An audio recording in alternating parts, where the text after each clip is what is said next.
going to be in a metal tube at 35,000 feet to bring up politics. Okay? I understand everybody has their opinions. That's fine. If you support him, great. If you don't, I understand. However, we're out here to go to Puerto Vallarta. We're supposed to be having a good time.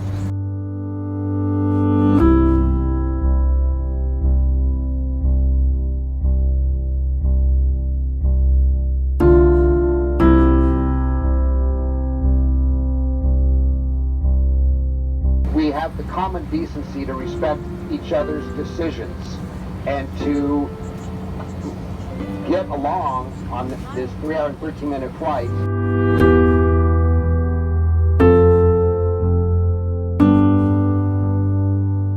When cooler heads prevail and we can talk and realize that we're all human beings and that we all can stick together and we can all pull for this country in our own way, then that's what we should do.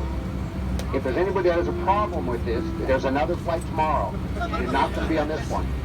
I hope that's clear. Here, here.